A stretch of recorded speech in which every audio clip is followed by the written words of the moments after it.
Hello friends, love you food में आपका स्वागत है।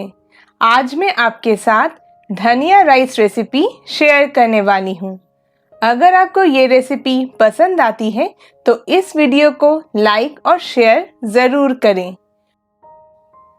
इस रेसिपी के लिए सबसे पहले मैं एक बंच हरा धनिया, 5 लहसुन की कलियाँ, 2 चॉप किया हुआ हरी मिर्च और एक इंच अदरक का टुकड़ा एक मिक्सिंग जार में डालकर उसमें थोड़ा पानी मिलाकर मैं एक स्मूथ पेस्ट बना लूंगी। तो मैंने पेस्ट बना लिया है। अब ये राइस बनाना शुरू करते हैं, जिसके लिए मैंने इस पैन में 1 टेबलस्पून कुकिंग ऑयल और 1 टेबलस्पून घी को डालकर हल्का गरम कर लिया है। अब मैं इसमें तड़के के लिए 2 तेजपत्ता, 1 सूखे लाल मिर्च, 2 इलायची, 3 लौंग, 1 छोटा दालचीनी का टुकड़ा और 1 टीस्पून जीरा डालकर इन सभी को कुछ सेकेंड्स के लिए भून लूंगी। नेक्स्ट मैं इस पैन में स्लाइस किया हुआ एक मीडियम साइज का प्याज और करीब 10 काजू डालकर इन्हें थोड़ी देर के लिए फ्राई कर लूंगी। इस रेसिपी में प्याज को ब्राउन करने की ज़रूरत नहीं है, सिर्फ प्याज को थोड़ा सॉफ्ट होने तक ही फ्राई करें और उसके बाद हमने जो पहले धनिया का पेस्ट बनाकर रखा है वो भी इसमें डाल दें।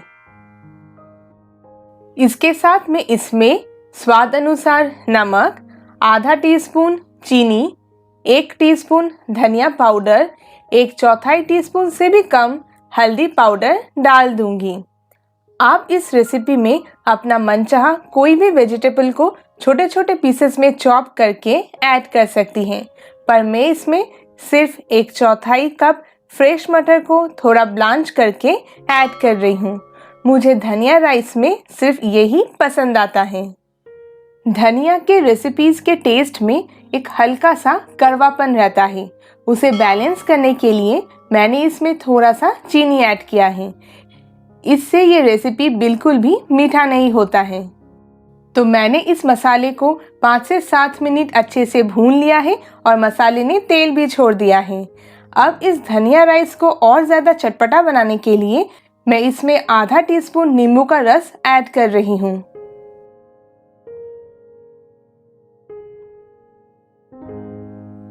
धनिया राइस को झटपट बनाने के लिए मैंने पहले ही 3/4 कप बासमती राइस को अच्छे से धोकर आधा घंटा पानी में भिगोकर रखने के बाद उसे तैयार कर लिया है।